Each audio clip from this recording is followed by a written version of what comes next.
السلام. أدري 7 دقائق. أنا كاتب 12. أوكي 10 دقائق إن شاء الله خلاص إن شاء الله شيخ. أعوذ بالله من الشيطان الرجيم.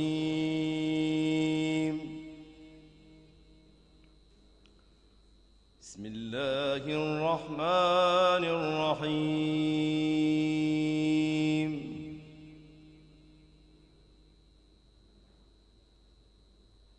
وأما الذين آمنوا وعملوا الصالحات فيوفيهم أجورهم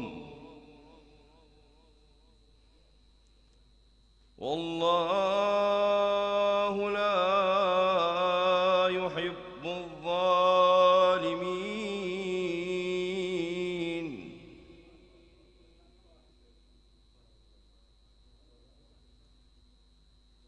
ذلك نتلو عليك من الآيات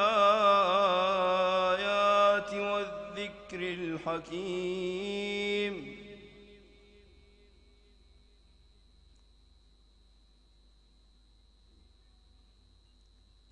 أعوذ بالله من الشيطان الرجيم.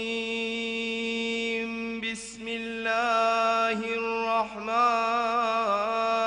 الرحيم.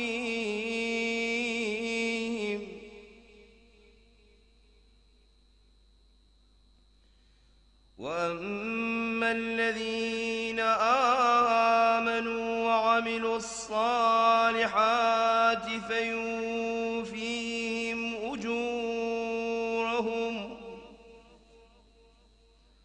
والله لا يحب الظالمين.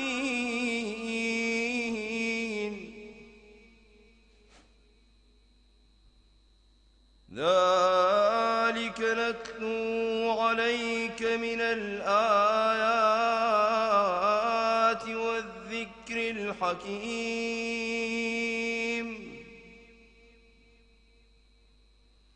إن مثل عيسى عند الله كمثل آدم خلقه من تراب ثم قال له كن فيكون.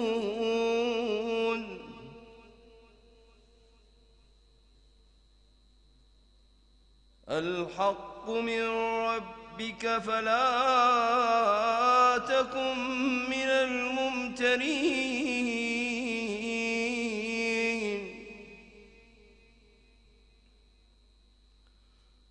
فمن حاجك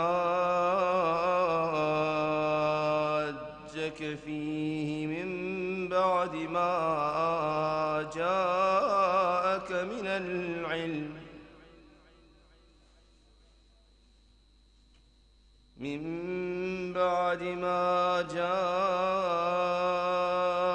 من العلم فقل تعالوا ندعو أبناءنا وأبناءكم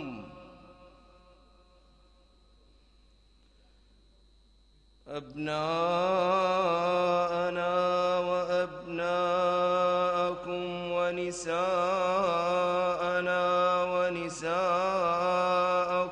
وأنفسنا وأنفسكم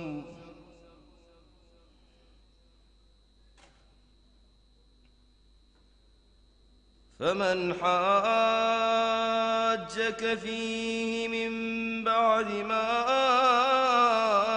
جاءك من العلم فقل تعالوا ندع أبناءنا وأبناءكم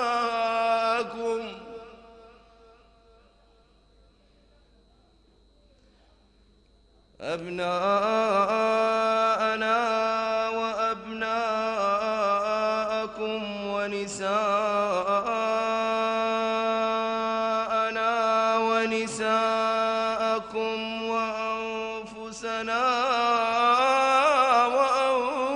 أنفسكم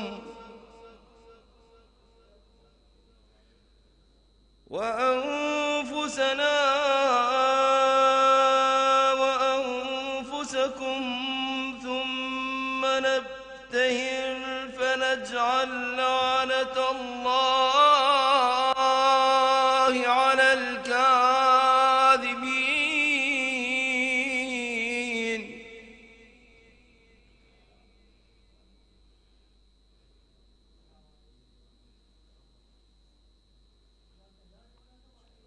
إن هذا لهو القصص الحق.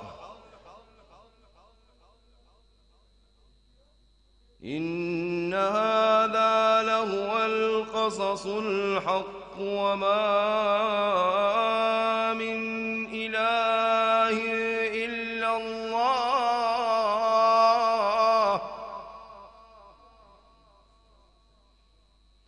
وإن الله لهو العزيز الحكيم. صدق الله العلي العظيم. وإلى أرواح المؤمنين والمؤمنات رحم الله من أهدى لهم الفاتحة معطرة بالصلاة على محمد وآل محمد. صل على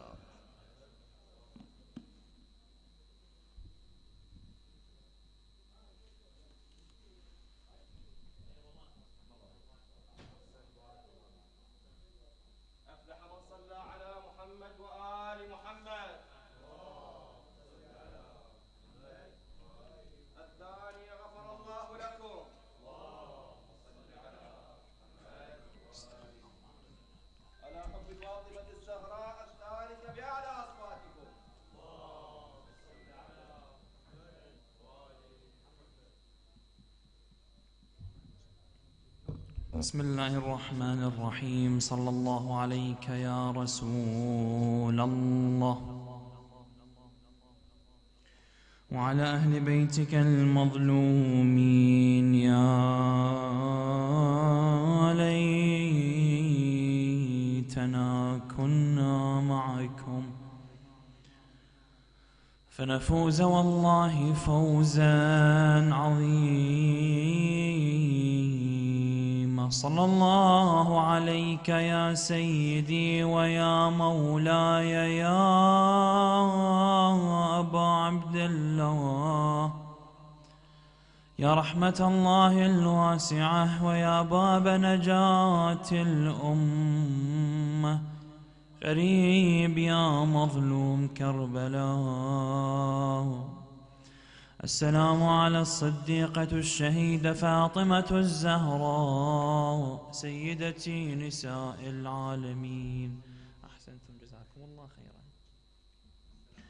أما بعد، فقد قال العظيم في محكم كتابه الكريم: بسم الله الرحمن الرحيم، إنا أعطيناك الكوثر. صدق الله العلي العظيم. صلوا على محمد وآل محمد. اللهم صل على محمد وآل محمد. Allah subhanahu wa ta'ala has revealed in Surah Al-Kawthar, indeed we have granted you an abundant of goodness. صدق الله العلي العظيم. Rasulullah sallallahu alayhi wa alihi wa sallam one day was walking, and then he enters into a masjid. He enters into a mosque. When he enters into a mosque, a man by the name of Al-As ibn Wa'il meets the Prophet at the front door of the mosque. And then he says to him, Assalamu alayka ya Abal Abtar. That, hello, O father of the cut off, Al-Abtar. What is meant by Al-Abtar? In the time of Al-Jahiliyyah, when someone had no child or had no offspring, they would say that this man is an abtar. This man is a cut off, meaning his lineage has been cut off, for he has no children to continue his lineage. So then Allah subhanahu wa ta'ala sends down the holy verse, Bismillah ar-Rahman ar-Rahim, Inna a'tainaka al-kawthar, fasalli li rabbika wanhar, inna shani'aka huwa al-abtar. The translation to this holy verse that Allah subhanahu wa ta'ala sends to the Holy Prophet, he says to him, indeed we have granted you, O Prophet of Allah, an abundance of blessings. So pray and sacrifice to your Lord. Only the one who hates you is truly cut off from any goodness. Meaning the one that hates you, O Rasulullah, he is the abtar, not you. Here comes the question. The man that Allah subhanahu wa ta'ala is referring to, Al-As ibn Wa'il, this man was known to have two children. One was Amr ibn al-As, and the second one was Hisham ibn al-As. He had two children.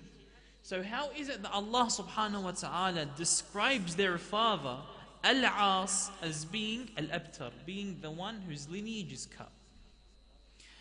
Here the scholars of translation have said, go back to the first ayah, Inna a'tainaka al-kawthar, that we gave to you, O Rasulullah, a abundant of blessings.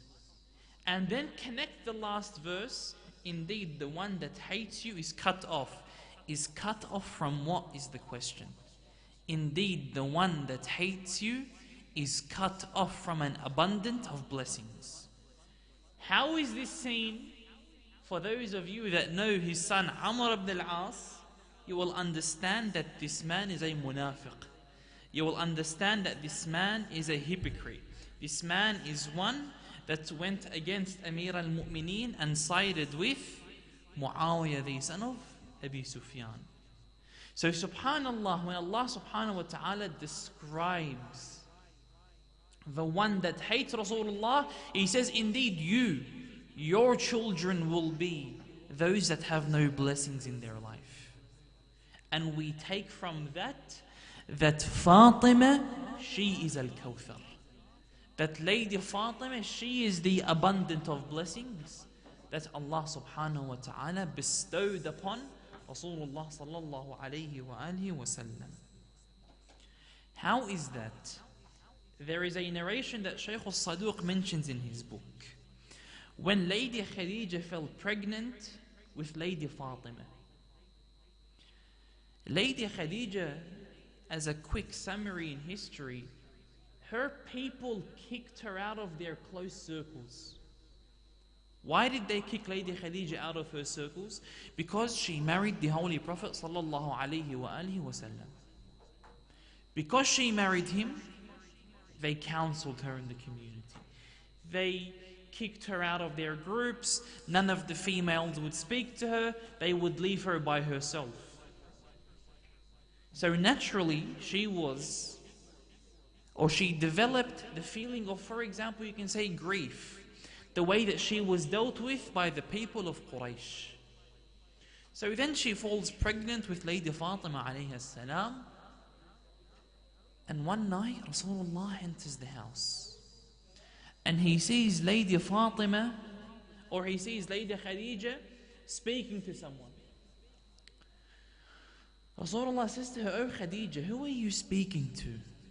She says to him, "Oh my husband, O Prophet of Allah, in my stomach there is a child, and I'm speaking to that child, and that child is speaking to me." So then Rasulullah says to her, "Oh Fatima, oh Khadija, indeed Allah subhanahu wa ta'ala has granted us a daughter by the name of Fatima. And from her lineage, my lineage will continue. From her lineage, there will be imams that will guide the people." That's the beauty of the abundance of greatness that Allah granted Rasulullah. that the lineage comes through Fatima, and from then there are imams that will guide the people. Then comes another question. Rasulullah sallallahu alayhi wa sallam gives Fatima Fadak, a land that he was given after he went to the land of Fadak. The question is, we hear about Fadak. What exactly is Fadak? Fadak, my brothers and sisters, is a land that is located approximately 200 to 300 kilometers from Al-Medina. And in this land, the inhabitants were Jewish people. They were Jews. They used to live in the land of Fadak. Now at that time, Rasulullah sallallahu alayhi wa sallam had a treaty with the Jews. As long as you don't come and attack the Muslims, and as long as you don't spread a propaganda that will have an effect on the Muslims, you Jews can remain living in the likes of Khaybar and the likes of Fadak unharmed. We will not harm you. However, there was a time where the people came, the Jewish people, they connected in an alliance with the mushrikeen of Quraysh, and they go to Al-Medina. It's called Ghazwatul Ahzab, Ghazwatul Ahzab. This essentially translates to the ambush of the groups. What took place in Ghazwatul Ahzab? Everyone from the Jewish community and the mushrikeen that were in Mecca came together in an alliance, and they ambushed Al-Medina from every single entrance, which meant the Muslims cannot move in Al-Medina without the Jewish people and the mushrikeen being there and imposing on them punishments. Until Rasulullah sallallahu alayhi wa sallam fought them off, he then said that we need to impose a punishment upon the Jewish people and upon the mushrikeen for their attack on Al-Medina and their attempt to break us up. So then, the battle of Khaybar takes place. Do you know what took place in the battle of Khaybar? Where Amir al-Mu'mineen Ali ibn Abi Talib goes and he lifts the door of Khaybar. Subhanallah. Between two brackets, sometimes people say, do you know how courageous the first and the second Khulafa were? I see when it came to Khaybar, when Rasulullah says to the people, go and open Khaybar, he sends Abu Bakr comes back empty-handed. He sends Umar comes back empty-handed. So then he says, tomorrow I will give a flag to a man that Allah loves him and his Prophet loves him, and to a man that loves the Prophet of Allah and loves Allah.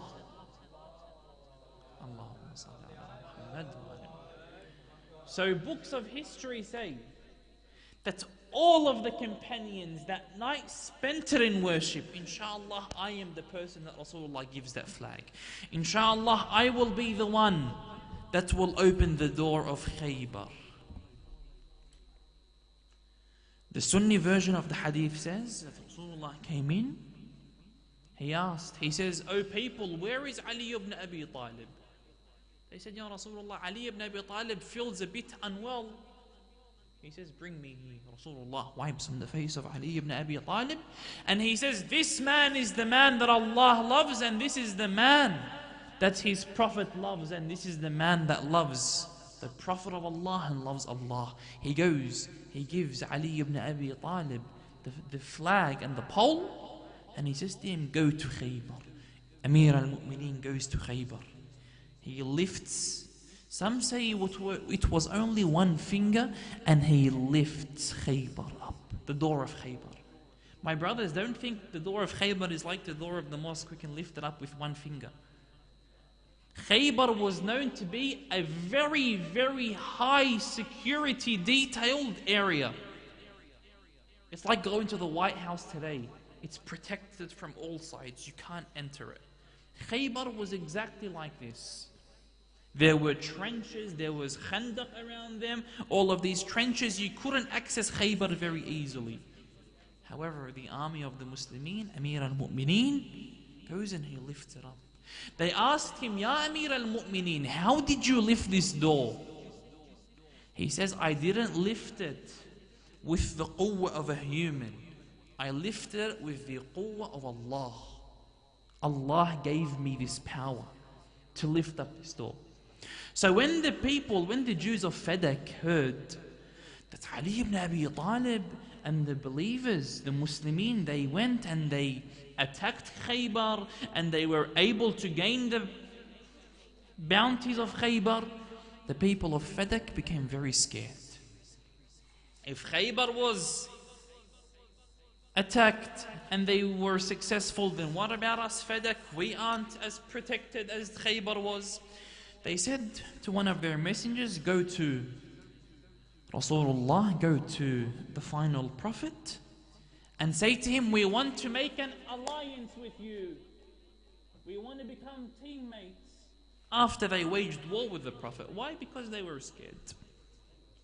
Rasulullah sallallahu alayhi wa sallam says, okay, I will accept that we make a truce together under one condition. You break your land, you separate your land into two.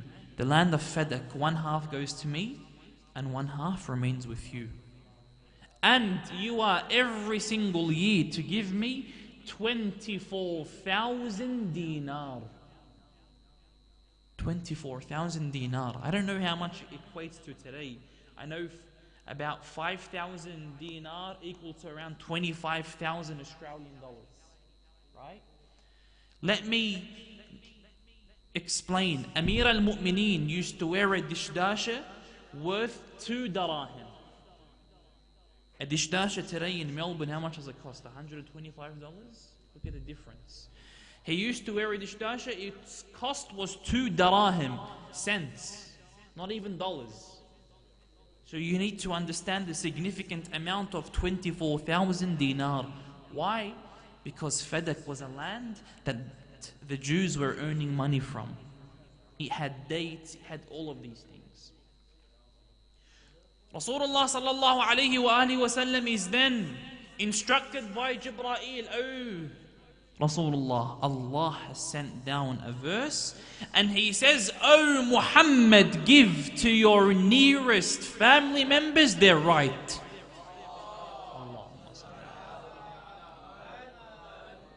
So Rasulullah asks Jibreel, Ya Jibreel, what do I give them? Give Fatima Fadak. So Rasulullah sallallahu alayhi wa sallam gives Fadak to Fatima.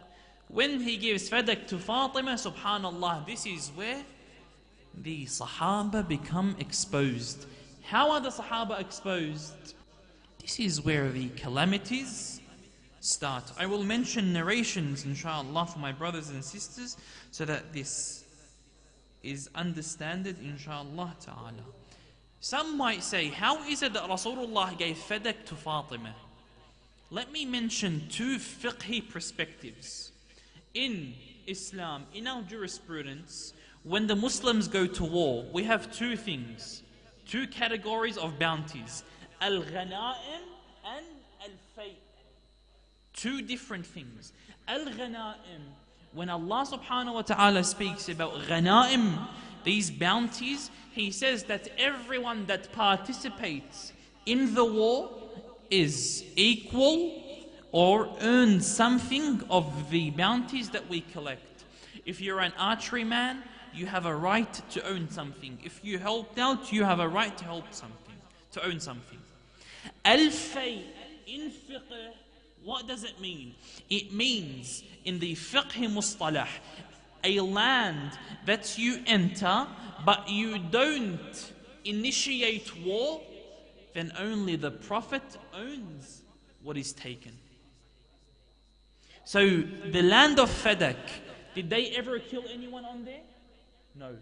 So this goes under the classification of al-fay'. Only the Prophet owns this, not the people. So this is what Rasulullah gives Fatima to Zahra'i, Salamullahi alayha. Amazing, we have some time. I will mention some hadiths inshallah. The Holy Prophet gives Fatima Fadak. Rasulullah sallallahu alayhi wa sallam passes away. What happens with Fadak?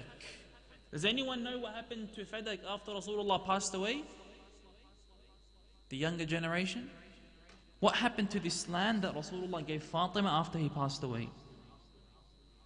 The likes of Abu Bakr and Umar took this land from Fatima. Ignore the Shia books, go to Sunni books. Sahih al-Bukhari. Remember I mentioned this book yesterday, Sahih al-Bukhari. And I said that this book is one of the most accurate books to our brothers from the other sect, after the Quran. In Sahih al-Bukhari, do you know who narrates this hadith? Aisha, the daughter of Abu Bakr, narrates this hadith for us. Beautiful hadith. Aisha says that Fatima sent someone to my father Abu Bakr. Brothers and sisters, don't take this hadith from me. Everyone research this hadith tonight when you go home. If it's not present in Sahih al-Bukhari, by Allah, tomorrow I will remove the turban from my head. Go to Sahih al-Bukhari, you will find this hadith. Fatima sent someone to Abu Bakr asking for her inheritance from Rasulullah. I want Fadak back. My father gave me Fadak. Abu Bakr refused to give Fatima Fadak. And he used the excuse that I heard. He was the only person to narrate this hadith. I heard Rasulullah say that we, the prophets, don't leave inheritance for the people.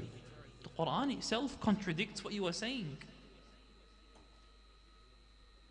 So then, what takes place? And this is a message to every single person.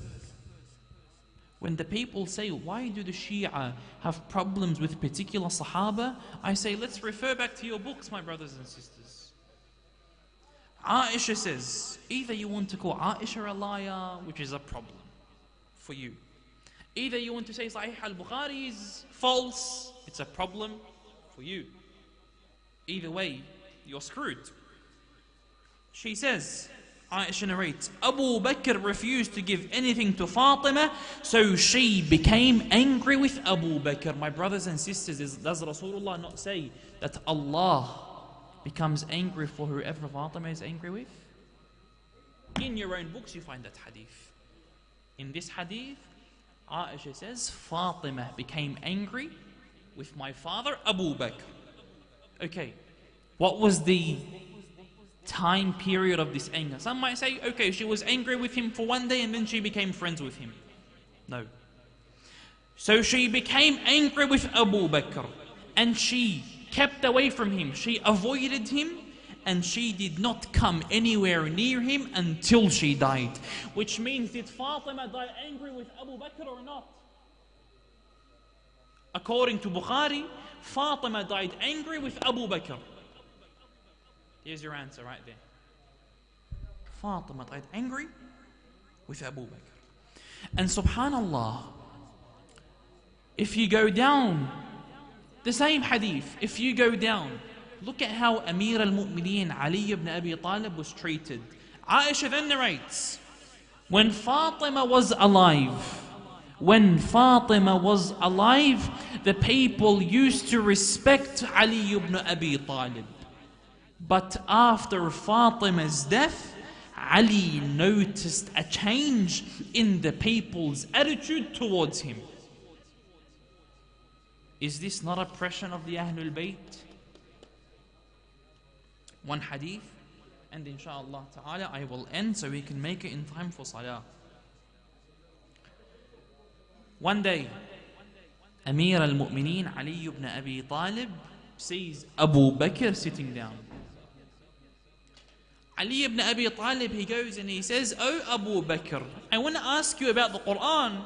You are supposed to be the leader of the Muslimin. I'm pretty sure you know the Quran. Let me ask you about the Quran." Yes, O Ali. Answer. This hadith is found in Bihar al-Anwar, Kitab al-Fitan. He goes, he sees Abu Bakr, he says to him, "Oh Abu Bakr, can you please tell me, have you read the ayah, Bismillah ar-Rahman ar-Rahim, إِنَّمَا يُرِيدُ اللَّهِ لِيُذْهِبَ عَنْكُمَ الرِّجْسَ أَهْلَ الْبَيْتِ وَيُطَهِّرَكُمْ تَطْهِيرًا."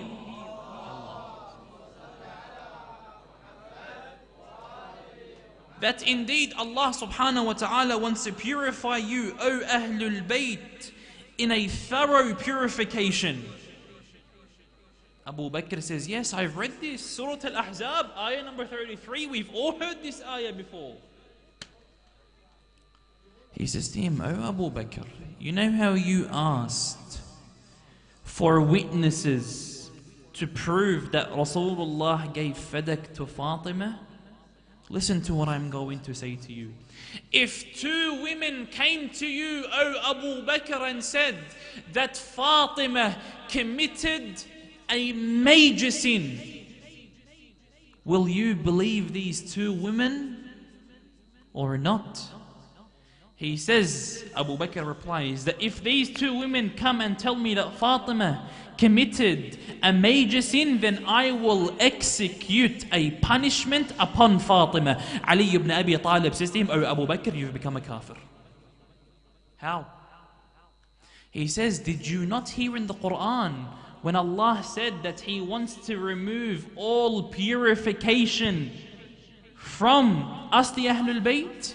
Oh Abu Bakr, you have gone against the Quran, you have gone against Allah's witnessing to the Ahlul Bayt's purification, and you have accepted the statement of two women. And in the eyes of Allah, this is kufr, this is disbelief. Because you have rejected Allah subhanahu wa ta'ala's shahada, His witnessing to their purification, and you accepted the two females' shahada." So this is how we understand Fatimiyya. May Allah subhanahu wa ta'ala make us steadfast on the path of the Ahlul Bayt. I believe Salah is at 9 o'clock. I have a few minutes left. Let me mention one thing to you, my brothers and sisters. They say that Fatima was buried that night because that was her will. Bukhari mentions that they buried Fatima at night. One day, Umar ibn al-Khattab and Abu Bakr come to the house. The next day, after what took place, after the death of Fatima, they come to the house.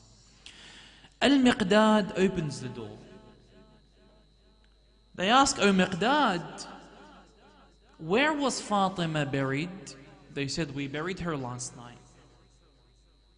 So then they say, one of the two, they hit Al-Miqdad on their head. No surprise, they hit Fatima in the stomach. I'm pretty sure they don't mind hitting Miqdad in the head.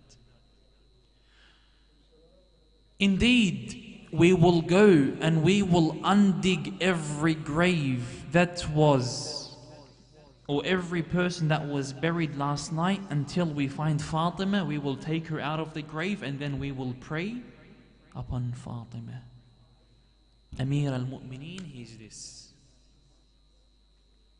Al-Allama al-Majlisi radwanullah ta'ala alayhi mentions, he says, Ali ibn Abi Talib exited out of the house like a warrior. He grabs the second Khalifa by his shoulder and he shakes him like this. And he says to him, "By Allah, Rasulullah said to me, if they attack your house, O Ali, you are to remain patient. If they are to hurt your wife, you are to remain patient." But he said, "O second Khalifa, by Allah, Rasulullah did not say to me, if they enter the cemetery, that I cannot do anything. If you are to dare to touch the grave of Fatima, Wallah, by Allah, I will send you to where you came from. I will put you under the ground." You think these Sahaba are courageous? Go back to the battle when they were all running away. They say Uthman ran away for 3 days. 3 days. They couldn't find him anywhere for 3 days after the battle. Ali ibn Abi Talib. Did Ali ibn Abi Talib, a quick shubha to the people that make fun of the attack on the house, did Ali ibn Abi Talib react or not? Yes, Kitab Sulaim says, he grabbed the second Khalifa, he hit him on the ground, and some say he even stepped on his nose. That's the courage of Ali ibn Abi Talib. اللهم عجل لوليك الفرج ومن علينا برضاه وهب لنا رأفته ورحمته ودعاءه وصلى الله على محمد وأهل بيته الطيبين الطاهرين.